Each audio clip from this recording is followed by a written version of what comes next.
আসসালামু আলাইকুম। পঞ্চম অধ্যায়ের এমসিকিউ সমাধানের আরও একটি পর্বে তোমাদের স্বাগতম জানাচ্ছি।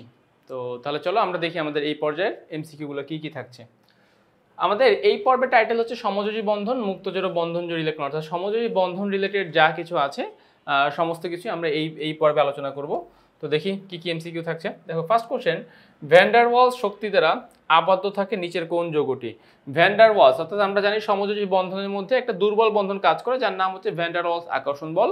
তাহলে এখানে যে চারটা অপশন রয়েছে এই চারটা অপশনের মধ্যে সঠিক অ্যান্সারটি হবে হাইড্রোজেন সালফেট, কারণ এটা সমযোজী বন্ধন প্রক্রিয়া গঠিত হয় আর বাকি তিনটা যৌগই আয়নিক যৌগ। সো আমাদের 75-এর সঠিক অ্যান্সারটি হচ্ছে ক নাম্বার।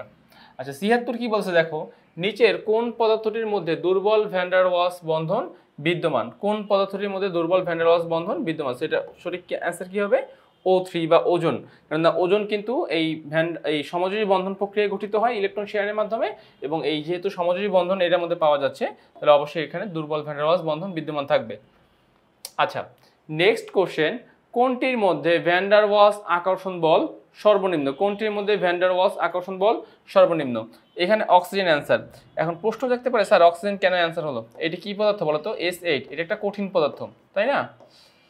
এটাও কি? এটাও ঠিক সেম কঠিন। এটাও কি? এটাও কঠিন, ন্যাপথালিনের সংকেত কঠিন, তাই না? তাহলে তিনটাই কঠিন, বাট এইটা কি বলতো? এটা হচ্ছে গ্যাসীয়। যেহেতু এটা গ্যাসীয়, স্বাভাবিক অবস্থায় সে গ্যাসীয়, তার মানে অবশ্যই তার মধ্যে ভ্যান ডার ওয়ালস আকর্ষণ বল অনেক কম, এবং এই অনেক কম বিধায় তার আর বল হয় কি? সর্বনিম্ন বল হয়। ভ্যান ডার ওয়ালস আকর্ষণ বল সর্বনিম্ন হয়। নেক্সট কোশ্চেন দেখো, PO Q দুইটি মৌল, তাহলে P এর ভ্যালু হচ্ছে 1 মানে হাইড্রোজেন, আর Q এর ভ্যালু হচ্ছে 7 তার মানে নাইট্রোজেন। এখন বলতেছে P এবং Q দ্বারা গঠিত যৌগের অণুতে বন্ধন জোড় ইলেকট্রন সংখ্যা কতটি? আচ্ছা, তো এগুলো আমাকে একটু ডায়াগ্রাম এঁকে দেখতে হবে। দেখো, এখন যে প্রশ্নগুলো আসতেছে বন্ধন জোড় ইলেকট্রন, সো নাইট্রোজেন এরকম, এই যে একটা হাইড্রোজেন, এই একটা হাইড্রোজেন, এই একটা হাইড্রোজেন। এবারে দেখো তিনটা হাইড্রোজেন এরকম দাও, এই যে দিলাম। তাহলে আমার এই হচ্ছে মোট অ্যামোনিয়ার অণুর সংকেত। এখানে বন্ধন জোড় কতটি? 2 4 6, 6টি। কতটি বন্ধনের পাচ্ছি? কতটি? 6টি। বা জোড়ায় বললে কত জোড়া? জোড়ায় বললে 3 জোড়া। সো এখানে প্রশ্ন বলেছে 6টি, বা জোড়ায় বললে 3 জোড়া। আচ্ছা, সো আমরা এখন যাব এখানের প্রশ্নে যে 3 কি অপশনে আছে আমাদের? ইয়াস, দেখো এখানে 3 অপশনে রয়েছে। তার মানে PO Q দ্বারা গঠিত যৌগের অণুতে বন্ধন জোড় ইলেকট্রন রয়েছে কতটি? বন্ধন জোড়া রয়েছে 3 জোড়া। আচ্ছা, এবারে আসো কি বলছে যে ফসফরাস ট্রাইক্লোরাইড অণুতে কতটি সমযোজী বন্ধন আছে? ফসফরাস ট্রাইক্লোরাইড অণুতে কতটি সমযোজী বন্ধন আছে? আমরা যাচ্ছি এবার PCl3 এর গঠনে। দেখো PCl3 এই হচ্ছে ফসফরাস, এর সাথে 3টা ক্লোরিন নাও। আমি ক্লোরিনের সর্বশেষ কক্ষপথের ইলেকট্রনগুলো দেখালাম না, লাস্ট কক্ষপথে শুধু শেয়ারের পজিশনটা এখানে দেখালাম ক্লোরিনের জন্য। এখন কি হবে? ফসফরাসের সর্বশেষ কক্ষপথে তো 5টা, তাহলে এই যে 5টা আগে দাও, যার এখানে 3টা আবার ক্লোরিন, তাহলে ক্লোরিন 3টা এই যে দিয়ে দিলাম। দেন আমাকে দেখো প্রশ্নে কি বলতেছে, আমাকে প্রশ্নে বলতেছে যে ফসফরাস ট্রাইক্লোরাইড এর কেন্দ্রীয় যেই ফসফরাস ট্রাইক্লোরাইড অণুতে কতটি সমযোজী বন্ধন আছে? সমযোজী বন্ধন আছে কতটি? তাহলে 3টি। কতটি? 3টি। বুঝলাম কি হবে? এই যে এখানে দেখো তুমি একটা ফসফরাসের সাথে কয়টা বন্ধন পাচ্ছ? এই একটা বন্ধন, এই একটা বন্ধন, এই একটা বন্ধন। একটা ফসফরাসের সাথে আমরা 3টা করে বন্ধন পাচ্ছি। তাহলে আমরা বলতে পারি যে PCl3 বা সমযোজী বন্ধন অণুতে বন্ধন সংখ্যা কতটি? বন্ধন সংখ্যা 3টি। আচ্ছা, নেক্সট প্রশ্ন, PCl5 যৌগের কেন্দ্রীয় পরমাণুর সর্বশেষ শক্তি স্তরে বন্ধন জোড় ইলেকট্রন সংখ্যা কতটি? বন্ধন জোড়, মুক্তজোড় না, বন্ধন জোড় ইলেকট্রন সংখ্যা কতটি? আচ্ছা, এবারে আসো আমরা এখান থেকে অ্যান্সার করব PCl5। তো দেখো আমরা চাইলে এইটাকেই কনভার্ট করে ফেলতে পারি এভাবে। দেখো এই একটা, এই একটা, এই যে ক্লোরিন, তাহলে এই নাও, এই যে। তাহলে এখানে দেখো যদি তুমি এটাকে জুম করি আমরা, তাহলে ফসফরাসের সর্বশেষ কক্ষপথে মোট ইলেকট্রন কয়টা? 10টা। 2 4 6 8 10। তাহলে 10টা মানে কত জোড়া বলো তো? 5 জোড়া। 10টা মানে কত জোড়া পাচ্ছি আমরা? 5 জোড়া। তো এখানে এটাই বলতে চাচ্ছে যে PCl5, খেয়াল করো, PCl5 যৌগের কেন্দ্রীয় পরমাণুর সর্বশেষ শক্তি স্তরে বন্ধন জোড় ইলেকট্রন সংখ্যা কতটি? বন্ধন জোড় ইলেকট্রন সংখ্যা কতটি? তাহলে আমরা এখান থেকে অ্যান্সার নিতে পারবো কত? আমরা এখান থেকে ইলেকট্রন অ্যান্সার নিতে পারবো 5। বন্ধন জোড় ইলেকট্রন সংখ্যা কতটি? 5টি বা 5 জোড়া, 5 জোড়া। নেক্সট প্রশ্ন দেখো কি বলতেছে যে কোন যৌগটিতে বন্ধন জোড় ইলেকট্রন সংখ্যা বেশি। আচ্ছা, তাহলে এই ক্ষেত্রে আমরা এক্সামে একটা শর্টকাট টার্ম ইউজ করব। অ্যামোনিয়ার ক্ষেত্রে খেয়াল করো, অ্যামোনিয়ার ক্ষেত্রে কি হয়, অ্যামোনিয়ার ক্ষেত্রে বন্ধন জোড় ইলেকট্রন থাকে 6টা, এটার জন্য থাকে কয়টা 10টা, পানির জন্য থাকে কয়টা 4টা, আর কার্বন ডাইঅক্সাইডের জন্য থাকে কয়টা 8টা। তাহলে দেখো সবচেয়ে বেশি কোনটার, সবচেয়ে বেশি হচ্ছে C2H2। এখন এটা C2H2 আমি কিভাবে বুঝলাম যে সবচেয়ে বন্ধন জোড় ইলেকট্রন সংখ্যা বেশি, এটা আমি তোমাদেরকে একটা এক্সাম্পল দিয়ে দেখাই। এখানে আসো যে আমরা এখন দেখবো যে C2H2 কিভাবে সবথেকে বেশি বন্ধন জোড় ইলেকট্রন সংখ্যা দেখাতে পারে। ওকে, সো দেখো দুইটা কার্বন নিব, এখানে একটা কার্বন নাও, উভয় কার্বন 6টা করে ইলেকট্রন শেয়ার করবে, 6টা, এ করবে 3টা, ও করবে 3টা, 6টা। আর এখানে নেওয়া একটা হাইড্রোজেন, এখানে নেওয়া একটা হাইড্রোজেন, ফলে কি হবে এই একটা, এই একটা, আর এই একটা, এই একটা। তাহলে মোট কয়টা হচ্ছে, মোট পাচ্ছি আমরা 10টা ইলেকট্রন। মোট কয়টা, মোট 10টা ইলেকট্রন। সো যেহেতু শেয়ারকৃত ইলেকট্রন সংখ্যা 10 সব থেকে বেশি, তাহলে এই জন্য আমাদের এখান থেকে অ্যান্সার কাকে পাবো, খ নাম্বারটা। আচ্ছা, পরবর্তী প্রশ্ন, অ্যামোনিয়া অণুতে মুক্ত জোড় ইলেকট্রন কতটি, বা অ্যামোনিয়া অণুতে মুক্ত জোড় ইলেকট্রন কয়টা, জোড় কয়টা, জোড় হলো একটা। তো চলো এটারও একটা ডায়াগ্রাম দেখে ফেলি অ্যামোনিয়া অণুর। অ্যামোনিয়া অণুটা আসলে দেখতে কিরকম হয়, এরকম থাকে যে দেখো একটা নাইট্রোজেন, এর 3 দিকে থাকে 3টা হাইড্রোজেন, এই একটা হাইড্রোজেন, এই একটা হাইড্রোজেন, এই একটা হাইড্রোজেন। তাহলে নাইট্রোজেন হলো এই নাইট্রোজেন, এই যে 3 দিকে থাকছে 3টা হাইড্রোজেন, এই একটা নাইট্রোজেনের মুক্ত জোড়। তাহলে আমরা এখন এটাকে যদি একটু জুম করি, আচ্ছা আমরা দেখো যদি আমরা এটাকে একটু জুম করি, এই যে দেখা যাচ্ছে নাইট্রোজেনের সর্বশেষ কক্ষপথে একটা জোড়া ইলেকট্রন বিদ্যমান থাকতেছে। তো এই জন্য আমাদের এখানকার সঠিক অ্যান্সারটি হবে 1। এখানকার সঠিক অ্যান্সারটি কত পাচ্ছি আমরা, 1 পাচ্ছি। গেল। নেক্সট প্রশ্ন দেখো কি বলতেছে যে ফ্লোরিন অণুতে কয় জোড়া মুক্ত জোড় ইলেকট্রন রয়েছে। তো এইগুলো যতগুলো তোমার মুক্ত জোড় বলবে, যতগুলো আমাদেরকে প্রশ্নে মুক্ত জোড় বলবে, সবগুলো কিন্তু আমাদের ডায়াগ্রাম এঁকে এঁকে দেখতে হবে যে আসলে মুক্ত জোড় কত জোড়া রয়েছে। এই যে তো দেখো ফ্লোরিন 2 4 6 7, 2 4 6 7 এরকম, তাই না? তো এখানে কি দেখা যাচ্ছে যে ফ্লোরিন অণুতে এটা হচ্ছে আমার বন্ধন জোড়। তাহলে মুক্ত জোড় কত জোড়া, 1 জোড়া, 2 জোড়া, 3 জোড়া, 4 জোড়া, 5 জোড়া, 6 জোড়া। তাহলে আমি কয় জোড়া মুক্ত জোড় পাচ্ছি, আমি ফ্লোরিন অণুতে মোট 6 জোড়া মুক্ত জোড় ইলেকট্রন পাচ্ছি। এখন আমাকে দেখতে হবে যে আমার কি 6 জোড়া কি আমাদের অপশনে রয়েছে কিনা, আমাদের 6 জোড়া কি আমাদের অপশনে রয়েছে কিনা। তাহলে দেখো ফ্লোরিন অণুর, হ্যাঁ ইয়েস, এই যে দেখো 6 জোড়া আমাদের ঘ নাম্বার অপশনটিতে আমরা ক্লিক করলাম যে ফ্লোরিন অণুতে মোট 6 জোড়া মুক্ত জোড় ইলেকট্রন রয়েছে। গেল, যাচ্ছি এর পরবর্তী অংশে। দেখো H2S যৌগে মুক্ত জোড় ইলেকট্রন কতটি, H2S যৌগে হাইড্রোজেন সালফাইডে মুক্ত জোড় ইলেকট্রন কতটি। তো এবারে আসো আমরা সালফারের ডায়াগ্রামটা নিই ফার্স্টে। এই যে তো সালফারে তো 6, সো 2 4, এই হলো হাইড্রোজেন, এই হলো হাইড্রোজেন, এই যে তাহলে এখানে নাও, এই যে এরকম ভাবে নাও। তাহলে এখানে পাচ্ছে মুক্ত জোড়, তাহলে মুক্ত জোড় পাচ্ছি কত জোড়া, 2 জোড়া, 2 জোড়া মুক্ত জোড় পাচ্ছি। সো H2S যৌগে মুক্ত জোড় ইলেকট্রন কতটি, মুক্ত জোড় ইলেকট্রন 2 জোড়া, মুক্ত জোড় ইলেকট্রন কতটি, মুক্ত জোড় ইলেকট্রন 2 জোড়া। ওকে, গেল। যাচ্ছি এর পরবর্তী অংশ। দেখো কি বলতেছে যে পানির অণুতে কতটি মুক্ত জোড় ইলেকট্রন রয়েছে, পানির অণুতে H2O, পানির অণুতে কতটি মুক্ত জোড় ইলেকট্রন রয়েছে। তাহলে আমরা এটাও ডায়াগ্রামের সাহায্যে ব্যাখ্যা করতে পারি। পানির অণু দেখো H2O, তাহলে এই হলো হাইড্রোজেন, এই হলো আমার অক্সিজেন, আর এই হচ্ছে হাইড্রোজেন। তো সর্বশেষ কক্ষপথে অক্সিজেন থাকবে 2 2 4টা, আর এখানে থাকবে হচ্ছে 1 জোড়া, এখানে থাকবে হচ্ছে 1 জোড়া, এই মোট অক্সিজেনের 6। তাহলে এই 1 জোড়া পাচ্ছি, এই 1 জোড়া পাচ্ছি। তাহলে পানির অণুতে মুক্ত জোড় ইলেকট্রন কয় জোড়া, পানির অণুতে মুক্ত জোড় ইলেকট্রন 2 জোড়া, পানির অণুতে মুক্ত জোড় ইলেকট্রন 2 জোড়া। আচ্ছা, এবার নেক্সট প্রশ্ন দেখো কি বলছে যে কোন যৌগটিতে মোট মুক্ত জোড় ও বন্ধন জোড় ইলেকট্রন সংখ্যা সমান, কোন যৌগটিতে মোট মুক্ত জোড় ও বন্ধন জোড় ইলেকট্রন সংখ্যা সমান। আচ্ছা, তাহলে পানি, খেয়াল করো এটার অ্যান্সার হবে পানি। আমরা কিভাবে বুঝলাম পানি, আমরা একটু আগে যে ডায়াগ্রামটা এঁকেছি এখানে খেয়াল করো মুক্ত জোড় কি 1 জোড়া 1 জোড়া 2 জোড়া পাচ্ছি, বন্ধন জোড়ও দেখো এই পাশে 1 জোড়া এই পাশে 1 জোড়া। সো মুক্ত জোড় কত, মুক্ত জোড় পাচ্ছ তুমি 2 জোড়া, বন্ধন জোড় কত পাচ্ছ, বন্ধন জোড় পাচ্ছ 2 জোড়া। সো আমি বোথ কেস দুই দিক থেকে মুক্ত জোড় পাচ্ছি 2 জোড়া, বন্ধন জোড় পাচ্ছি 2 জোড়া। তাহলে মোট এখানে এই সংখ্যাটা সমান পাচ্ছি। তাহলে আমাদের এখানে এই সংখ্যাটা সমান, তাহলে এখানে অ্যান্সার কত হবে, এখানে অ্যান্সার হবে H2O পানি। এবারে দেখো কি বলতেছে তো 87 নম্বর কোশ্চেন, অক্সিজেনের ক্ষেত্রে আমাকে তথ্য দিচ্ছে, অক্সিজেনের ক্ষেত্রে আমাকে তথ্য দিচ্ছে কি যোজ্যতে ইলেকট্রন 6, ইয়েস অক্সিজেন মৌলের সর্বশেষ কক্ষপথে 6টি ইলেকট্রন থাকে। অণু জারক পদার্থ, খেয়াল করো অণু জারক পদার্থ কেন বললাম, জারক পদার্থ ইলেকট্রন কি করে, গ্রহণ করে, জারক পদার্থ ইলেকট্রন গ্রহণ করে। এখন অক্সিজেন O2 থেকে সবসময় কিসে পরিণত হয়, 2 অক্সিজেন 2 মাইনাস, খেয়াল করো O2 থেকে কিসে কনভার্ট হয়, 2 অক্সিজেন 2 মাইনাস, তাহলে এখানে তো জারণ মান 0 বাট এখানে জারণ মান 2 মাইনাস, তাহলে কি হবে, জারক পদার্থ হবে।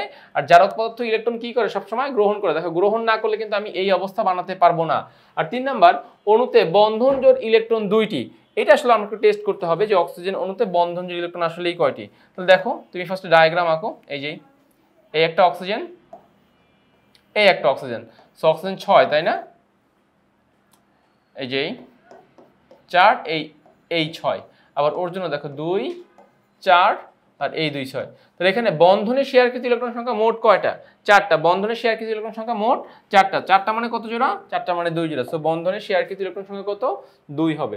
তো তাহলে এখান থেকে কি নেওয়া যায়, 1 সঠিক, 2 সঠিক, 3 সঠিক, তো তিনটাই যেহেতু সঠিক, তারপরে আমাদের এখান থেকে সঠিক অ্যান্সারটা কত হবে, আমরা আমাদের এখান থেকে সঠিক অ্যান্সারটা পাচ্ছি ঘ নাম্বার, সঠিক অ্যান্সারটা পাচ্ছি ঘ নাম্বার। আচ্ছা যাচ্ছি আমরা পরবর্তী প্রশ্ন, দেখো কি বলতেছে যে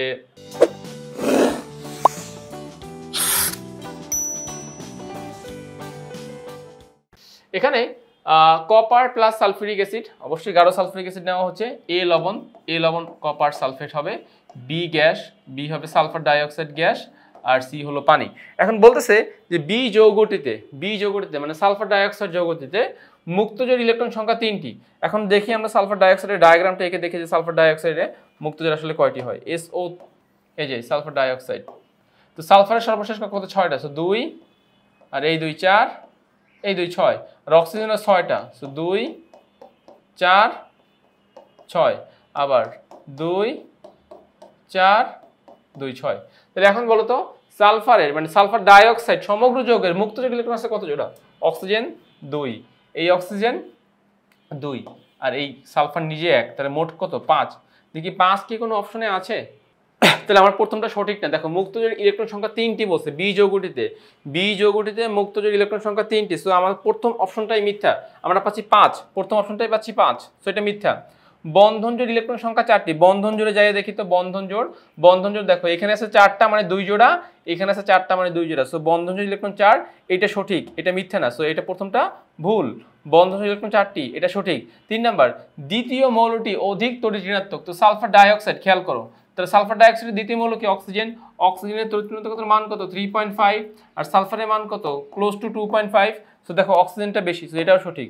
সো যেহেতু 2 এবং 3 নাম্বারটা সঠিক, তার মানে আমাদের গ নাম্বার, 2 এবং 3 যেহেতু সঠিক, খেয়াল করো 2 এবং 3 যেহেতু সঠিক, তাহলে এটা আমাদের গ নাম্বারের সাথে ম্যাচ হচ্ছে, তো আমাদের এখানকার সঠিক অ্যান্সারটি হবে গ নাম্বার। ওকে ফাইন, সো আমরা এটাও বুঝতে পেরেছি, 88 নাম্বারটা আমরা বুঝতে পেরেছি। এবারে যাচ্ছে আমরা এর পরবর্তী প্রশ্ন, দেখো 89 নাম্বার প্রশ্ন কি বলেছে, CCl4 কার্বন টেট্রাক্লোরাইড যৌগটি পানিতে দ্রবীভূত, এটাই মিথ্যা, প্রথম কথাটাই মিথ্যা, CCl4 কখনো পানিতে দ্রবীভূত হয় না, CCl4 কে আমরা পানিতে দ্রবীভূত করতে পারি না।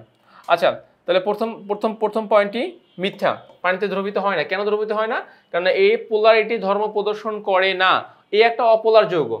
ইথেন ও ক্লোরিনের বিক্রিয়ায় উৎপন্ন হয়, মিথেন ও ক্লোরিনের বিক্রিয়ায়, এটাও মিথ্যা, 2 নম্বরটাও মিথ্যা। সমযোজী বন্ধনে আবদ্ধ, এটা সত্য, কেন দেখো ইথেন ও ক্লোরিনের বিক্রিয়ায় তৈরি হয়, এটা না, এটা আসলে মিথেন ও ক্লোরিনের বিক্রিয়ায় আমরা CCl4 স্টেপ বাই স্টেপ তৈরি করতে পারবো, তো এখানে মিথেনের কথা হবে, ইথেন হবে না, সো 3 নাম্বারটি সঠিক, তার মানে গ নাম্বার। আমাদের 89 এর সঠিক অ্যান্সার কত, 89 এর সঠিক অ্যান্সারটি হবে গ নাম্বার। দেখো পরবর্তী প্রশ্ন কি বলতেছে যে পি এবং কিউ দুটি মৌল, এখানে আমাদের পারমাণবিক সংখ্যা দেওয়া আছে, পি তাহলে হাইড্রোজেন আর কিউ তাহলে নাইট্রোজেন। এখন বলতেছে পি ও কিউ দ্বারা গঠিত যৌগ, এখন পি ও কিউ দ্বারা গঠিত যৌগ কি হতে পারে বলো তো, পি ও কিউ দ্বারা গঠিত যৌগ হবে অ্যামোনিয়া, NH3, তাই না, কারণ হাইড্রোজেন এবং নাইট্রোজেন দ্বারা গঠিত যৌগ তো অ্যামোনিয়াই হতে পারে। তাহলে আমরা অ্যামোনিয়াকে কল্পনা করব বা অ্যামোনিয়াকে চিন্তা করব। এখন 2 এর নিয়ম পালন করে, এটা সত্য, কারণ এখানে যেহেতু হাইড্রোজেন রয়েছে, হাইড্রোজেন থাকলে সে অবশ্যই 2 এর নিয়ম অনুসরণ করবে। 2 নাম্বার, সমযোজী বন্ধন গঠন করে, এটাও সত্য। আর 3 নাম্বার, নিম্ন গলনাঙ্ক বিশিষ্ট, এটাও সত্য। তো এটার সঠিক অ্যান্সার হচ্ছে ঘ নাম্বার, এটা সঠিক অ্যান্সার কত, এটা সঠিক অ্যান্সারটি হচ্ছে ঘ নাম্বার। আচ্ছা যাচ্ছি নেক্সট প্রশ্ন, দেখো নেক্সট প্রশ্ন কি বলতেছে আমাদেরকে যে SO3 অণুর ক্ষেত্রে মানে সালফার ট্রাইঅক্সাইড অণুর ক্ষেত্রে 6টি বন্ধন জোড় ইলেকট্রন রয়েছে। তাহলে ফার্স্ট আমরা একটা ডায়াগ্রামটা এঁকে ফেলি, সালফার ট্রাইঅক্সাইড এখানে আঁকাই আছে, দেখো আমরা এটা মুছে দিই একটু, এই যে ধরো একটা অক্সিজেন নাও, তাহলে এখানেও 2টি ইলেকট্রন শেয়ার হয়।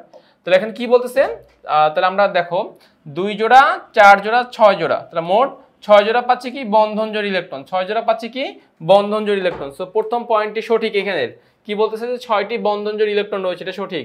2 নাম্বার 6টি মুক্ত জোড় ইলেকট্রন রয়েছে, এটাও সঠিক হবে। খেয়াল করো কিভাবে সঠিক হচ্ছে, প্রত্যেকটা অক্সিজেনের 2 4 আর এখানে ধরো আরো 2 হবে, তাই না 6, তাহলে প্রত্যেকটা অক্সিজেনের 2 2 করে মোট 6, তাহলে 6টা বন্ধন জোড় আর 6টা কি জোড় হবে, 6টা মুক্ত জোড়, 6টা বন্ধন জোড় 6টা মুক্ত জোড়। তার মানে আমাদের প্রথমটাও সঠিক, দ্বিতীয়টাও সঠিক। 3 নাম্বার যৌগটি অ্যাসিড বৃষ্টি সৃষ্টি করে, ইয়েস এটাও সঠিক। কিভাবে, সালফার ট্রাইঅক্সাইড পানির সাথে বিক্রিয়া করে, সালফার ট্রাইঅক্সাইড পানির সাথে বিক্রিয়া করে H2SO4 তৈরি করতে পারে, অ্যাসিড বৃষ্টি তৈরি করতে পারে। তো এখানে সঠিক অ্যান্সার কত হবে, এখানে সঠিক অ্যান্সারটি হবে ঘ নাম্বার, এখানে সঠিক অ্যান্সারটি হবে ঘ নাম্বার। আচ্ছা, তাহলে আমরা এই আমাদের 91 পর্যন্ত কমপ্লিট করা হয়ে গিয়েছে। এবারে যাচ্ছি আমরা আমাদের পরের পৃষ্ঠায়। আচ্ছা দেখো নেক্সট প্রশ্ন কি বলছে, PCl5 যৌগে ফসফরাস পেন্টাক্লোরাইড বন্ধন জোড় ইলেকট্রন 5টি। তো আমরা PCl5 এর ডায়াগ্রাম আরেকবার আঁকি। দেখো ফসফরাস এরকম, এর সাথে কি 5টা ক্লোরিন থাকবে, তাই না? আমরা কিন্তু সর্বশেষ কক্ষপত্রে দেখালাম জাস্ট এই যে 5টা ক্লোরিন, এরকম 5টা ক্লোরিন। তাহলে এখানে কি বলতেছে, এখানে বলতেছে যে বন্ধন জোড় ইলেকট্রন 5টি। সো 1 2 3 4 5, তাহলে এখানে প্রথম পয়েন্টে সঠিক, বন্ধন জোড় ইলেকট্রন 5টি, এই কথাটি সঠিক। 2 নাম্বার অষ্টক নিয়মের ব্যতিক্রম ঘটে, এটাও সঠিক, এটাও সঠিক। খেয়াল করো অষ্টক নিয়মের ব্যতিক্রম ঘটতেছে কেন বলো তো, কারণ ফসফরাসের সর্বশেষ কক্ষপথে 5টি ইলেকট্রন, তাহলে এই 5টা ইলেকট্রনের সাথে যদি 5টা ক্লোরিন আসে, তাহলে ক্লোরিন তো একটা একটা করে শেয়ার করবে, তাহলে মোট কত হয়ে যাচ্ছে, 5 দুগুণে 10 হয়ে যাচ্ছে। আর 3 নাম্বার কেন্দ্রীয় পরমাণু ফসফরাস, এটাও সঠিক। তাহলে 1 2 3 তিনটাই সঠিক। তাহলে আমরা এখান থেকে অ্যান্সার নিতে পারবো কত, আমরা এখান থেকে অ্যান্সার নিতে পারবো ঘ নাম্বার, আমরা এখান থেকে অ্যান্সার নিতে পারবো ঘ নাম্বার। আচ্ছা যাচ্ছি আমরা পরবর্তী প্রশ্নে। অ্যামোনিয়াম ক্লোরাইড, অ্যামোনিয়াম ক্লোরাইড কি করতে পারে, দেখো অ্যামোনিয়াম ক্লোরাইড তরল অবস্থায় থাকতে পারে, অ্যামোনিয়াম ক্লোরাইড তরল অবস্থায় থাকতে পারে না, এটা একটা কঠিন অবস্থা, তাই না? একটা লবণ, অ্যামোনিয়াম ক্লোরাইড কি একটা লবণ, তাহলে এটা তরল অবস্থায় থাকতে পারে না, এটা প্রথম পয়েন্টেই মিথ্যা। আচ্ছা এতে একাধিক বন্ধন বিদ্যমান, এইটা সত্য। এটা এখানে 3 রকমের বন্ধন আছে, একটা হচ্ছে আয়নিক, খেয়াল করে, একটা হচ্ছে আয়নিক, একটা হচ্ছে সমযোজী, আর একটা হচ্ছে সন্নিবেশ সমযোজী। আয়নিক, সমযোজী, সন্নিবেশ সমযোজী, 3 রকমের বন্ধন রয়েছে, তাহলে এতে একাধিক বন্ধন বিদ্যমান, এটা ট্রু। 3 নাম্বার এর জলীয় দ্রবণ অম্লীয়, এটা সত্য। অ্যামোনিয়াম ক্লোরাইডকে পানির সাথে বিক্রিয়া করো, দেখো অ্যামোনিয়াম ক্লোরাইডকে আমরা যদি পানির সাথে বিক্রিয়া করাই H2O, তাহলে কি উৎপন্ন হবে, এখান থেকে উৎপন্ন হবে অ্যামোনিয়া গ্যাস, অ্যামোনিয়া গ্যাস না, ammonium hydroxide NH4OH, ammonium hydroxide এবং হাইড্রোক্লোরিক অ্যাসিড। তাহলে এই যে অ্যাসিড এবং ক্ষার পেলাম আমরা, অ্যাসিড এবং ক্ষারের মধ্যে কোনটি শক্তিশালী, আমাদের অ্যাসিডটি শক্তিশালী, তাহলে এর জলীয় দ্রবণ কিরকম হবে, অম্লীয় হবে। তাহলে কার সাথে ম্যাচ হচ্ছে, গ নাম্বারের সাথে মিলে যাচ্ছে। তাহলে অ্যামোনিয়াম ক্লোরাইড এর জলীয় দ্রবণ অম্লীয়, এটা সঠিক। আর এতে একাধিক বন্ধন বিদ্যমান, এটা সঠিক, বাট এটা তরল অবস্থায় থাকতে পারে, এটা সঠিক নয়। পরবর্তী প্রশ্ন দেখো, ক্লোরিন Cl2A, মানে আমাদের যে ক্লোরিন অণু, সেই ক্লোরিন অণুর ক্ষেত্রে কি কি তথ্য দিচ্ছে দেখো, সমযোজী বন্ধন বিদ্যমান, ট্রু। উভয় পরমাণু দুইটি করে ইলেকট্রন শেয়ার করে না, উভয় পরমাণু কিন্তু 2টি করে ইলেকট্রন শেয়ার করে না, উভয় পরমাণু একটা করে ইলেকট্রন শেয়ার করে। ক্লোরিনের ক্ষেত্রে যেটা দেখা যায়, এই একটা ক্লোরিন পরমাণু, এই একটা ক্লোরিন পরমাণু, সো এই ক্লোরিন পরমাণু শেয়ার করতেছে একটা, এই ক্লোরিন পরমাণু শেয়ার করতেছে একটা, সো উভয় ক্লোরিন পরমাণু একটা করে ইলেকট্রন শেয়ার করে। আর উভয় পরমাণু আর্গনের ইলেকট্রন বিন্যাস লাভ করে, এটা সত্য। সো 1 এবং 3 সঠিক, আমাদের সঠিক অ্যান্সারটি হচ্ছে খ নাম্বার। 1 এবং 3 যেহেতু সঠিক, আমাদের সঠিক অ্যান্সারটি হচ্ছে এখান থেকে খ নাম্বার। আচ্ছা যাচ্ছি আমরা পরবর্তী প্রশ্ন। দেখো কি বলতেছে যে পানির অণুতে আছে, মানে পানির অণুতে কি কি আছে। নাম্বার 1 দেখো পানির অণুতে আছে, অপশনগুলো দেখি, ঘূর্ণায়মান ইলেকট্রন, তারপরে হচ্ছে মুক্তজোড় ইলেকট্রন, সমযোজী বন্ধন। তাহলে ঘূর্ণায়মান ইলেকট্রন পানির অণুতে নাই, সঞ্চালনশীল ইলেকট্রন পানির অণুতে থাকে না, এটা থাকে বেনজিন বা আরো অন্যান্য যেই যৌগগুলো আছে অ্যারোমেটিক, সেখানে থাকে। মুক্তজোড় ইলেকট্রন রয়েছে পানির অণুতে, সমযোজী, পানি একটা সমযোজী বন্ধন, কারণ এখানে হাইড্রোজেন একটা অধাতু, অক্সিজেন একটা অধাতু, সমযোজী বন্ধন। সো 2 এবং 3 নাম্বার যেহেতু সঠিক, তার মানে এখান থেকে সঠিক অ্যান্সারটি হচ্ছে খ নাম্বার, এখান থেকে সঠিক অ্যান্সারটি হবে খ নাম্বার। আচ্ছা গেল এটা। এরপরে আসো R14। আচ্ছা সিলিকন, R14 মানে কি, সিলিকন মৌল, সিলিকন মৌল। আচ্ছা এর অক্সাইডটি উচ্চ গলনাঙ্ক এবং স্ফুটনাঙ্ক বিশিষ্ট, এটা সত্য। সিলিকন ডাইঅক্সাইড এটা উচ্চ গলনাঙ্ক এবং স্ফুটনাঙ্ক বিশিষ্ট, এটা সত্য। 2 নাম্বার এটি পর্যায় সারণীর চতুর্থ গ্রুপের মৌল, অবশ্যই না, এটা মিথ্যা। 2 নাম্বার সে চতুর্থ গ্রুপের মৌল না। ব্রোমিনের সাথে এটি আয়নিক বন্ধন গঠন করে, সিলিকন ব্রোমাইড SiBr4, এটা তো সমযোজী হবে তাই না? সো এটাও মিথ্যা। তাহলে মানে আমাদের সঠিক অ্যান্সারটি হচ্ছে ক নাম্বার। সিলিকন ব্রোমাইড আসলে সম্ভব হয় না ইলেকট্রন শেয়ার করাটা, এবং সম্ভব হলেও ইলেকট্রন শেয়ার করে যেটা হবে সেটা তো অবশ্যই সমযোজী বন্ধন। তো আমাদের 1 নাম্বার অপশনটি এখান থেকে সঠিক পাচ্ছি আমরা। আচ্ছা, পরবর্তী প্রশ্ন দেখো কি বলতেছে, H2S plus H2 plus S, তাহলে ডি যৌগটি কি হবে? ডি যৌগটি হবে H2S। ডি যৌগটি কি হবে?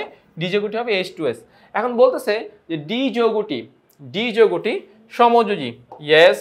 Ionic, no. তারপরে অজৈব, ইয়েস। অজৈব বলতে এখানে কার্বন নাই, মানে কার্বন এবং হাইড্রোজেন বাদে অন্য যৌগ। সো 1 এবং 3 সঠিক, তার মানে এখান থেকে সঠিক অ্যান্সার কত হবে? খ নাম্বার। এখান থেকে সঠিক অ্যান্সার কত হবে? খ নাম্বার। আচ্ছা, এরপরের প্রশ্ন দেখো কি বলতেছে। নেক্সট প্রশ্ন, ডি যৌগ কেন্দ্রিক। ডি এর কেন্দ্রীয় পরমাণুর সর্বশেষ শক্তি স্তরে সর্বোচ্চ ইলেকট্রন ধারণ ক্ষমতা কত? আচ্ছা, তাহলে সালফার, তাই না? সালফার, তাহলে খেয়াল করো, এটা আবার একটু দেখাই। কেন্দ্রীয় পরমাণু হবে সালফার, সালফারটা মাঝে থাকবে, দুই পাশে থাকবে দুইটা হাইড্রোজেন। তাহলে বলতেছে ডি এর কেন্দ্রীয় পরমাণু সালফার সর্বশেষ শক্তি স্তরে, মানে সালফারের সর্বশেষ শক্তি স্তর কোনটা? তৃতীয় শক্তি স্তর। ইলেকট্রন বিন্যাস যদি করি তাহলে সালফারের ক্ষেত্রে কি হয়? 3s2 3p4, সালফারের তৃতীয় শক্তি স্তর। সর্বোচ্চ শক্তি স্তরে ইলেকট্রন ধারণ ক্ষমতা কত? সর্বোচ্চ শক্তি স্তরে আবার সর্বোচ্চ ইলেকট্রন ধারণ ক্ষমতা কত? মানে 3 নাম্বার যে শক্তি স্তরটি রয়েছে, 3 নাম্বার যে শক্তি স্তরটি রয়েছে সেখানে সর্বোচ্চ কয়টি ইলেকট্রন থাকতে পারে? অ্যান্সার কত হবে বলো তো? অ্যান্সার হবে 18টি, যে এখানে আমরা 18টি ইলেকট্রন রাখতে পারবো তৃতীয় শক্তি স্তরে।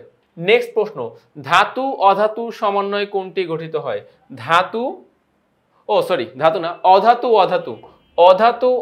এর সমন্বয় কোনটি গঠিত হয়? সমযোজী বন্ধন। অধাতু এর সমন্বয় কোনটি গঠিত হয়? সমযোজী বন্ধন। আচ্ছা, গেল এটা।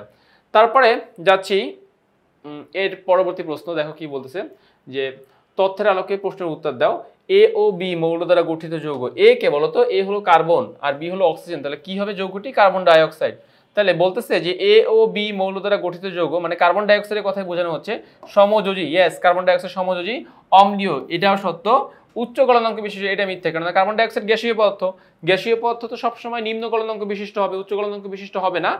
1 এবং 2 সঠিক, 1 এবং 2 সঠিক। এবার আমরা দেখি আমাদের পরবর্তী পৃষ্ঠায় এটার যে অংশটুকু আছে সেখান থেকে 1 এবং 2 সঠিক যেহেতু বলেছে। আচ্ছা, 1 এবং 2 সঠিক, তার মানে ক নাম্বার। আমাদের এখান থেকে সঠিক অ্যান্সারটি কত হবে? 100 নাম্বারের প্রশ্নে সঠিক অ্যান্সারটি হবে ক নাম্বার। 100 নাম্বার প্রশ্নে সঠিক অ্যান্সারটি হবে ক নাম্বার। আচ্ছা, যাচ্ছি পরবর্তী প্রশ্ন, দেখো কি বলেছে। কোনটি সমযোজী যৌগ? HCl, CaCl2, Al2O3, MgO। So Al2O3, aluminium oxide, সমযোজী বলছে তাই না? সমযোজী বলছে। এখানে কোনটি সমযোজী যৌগ? HCl, hydrochloric acid. Hydrochloric acid আমাদের সমযোজী যৌগ, হাইড্রোক্লোরিক অ্যাসিড আমাদের সমযোজী যৌগ। নেক্সট প্রশ্ন দেখো, নিচের কোনটি সবচেয়ে বেশি সমযোজী? অর্থাৎ এখানে হয়তো সবাই সমযোজী, কিন্তু এখানে সব থেকে বেশি সমযোজী কে হবে? Lithium chloride. এখানে একটা শর্ত আছে, এটা আমি তোমরা ইন্টারমিডিয়েট এটা পড়বা, যে ক্যাটায়নের আকার যত ছোট হবে, অ্যানায়নের আকার যত বড় হবে, মৌলটি তত বেশি সমযোজী বৈশিষ্ট্য প্রবণ হবে। তো খেয়াল করো, এখানে সবগুলোর অ্যানায়ন ক্লোরিন, বাট সব থেকে ছোট ক্যাটায়নকে লিথিয়াম, সব থেকে ছোট ক্যাটায়নকে লিথিয়াম। সো ক্যাটায়নের আকার যত ছোট হবে, অ্যানায়নের আকার যত বড় হবে, মৌলটি তত বেশি সমযোজী প্রকৃতির হবে। সো লিথিয়াম ক্লোরাইড এখানে সব থেকে বেশি সমযোজী টাইপের। আচ্ছা, পরবর্তী প্রশ্ন দেখো, কার্বন ডাই অক্সাইড অণুতে কার্বন অক্সিজেনের মধ্যবর্তী কোণ কত? 180 ডিগ্রি। কার্বন ডাই অক্সাইড সরল রৈখিক, আমরা যদি ডায়াগ্রাম আঁকি এরকম দেখো, কার্বন সরল রৈখিক, তাই না? তাহলে কার্বন আর অক্সিজেনের মধ্যবর্তী কোণ কত ডিগ্রি বলতো? 180 ডিগ্রি। সো এটাকে বলা হয় যে কার্বন ডাই অক্সাইড কার্বন এবং অক্সিজেনের মধ্যবর্তী কোণের মান 180 ডিগ্রি। তো যাই হোক, আমাদের তাহলে এই টাইপের যতগুলো প্রশ্ন ছিল সেই সমস্ত প্রশ্নগুলো আমরা সমাধান করতে পেরেছি। আমি আশা করতেছি তোমরা খুব সুন্দর মতো বুঝতে পেরেছো। আমরা কিন্তু প্রত্যেকটা ডায়াগ্রাম আঁকার চেষ্টা করেছি, ডায়াগ্রাম এঁকে তোমাদেরকে দেখানোর চেষ্টা করেছি। তো আজ এ পর্যন্তই, নতুন কোনো পর্বে আবার দেখা হচ্ছে।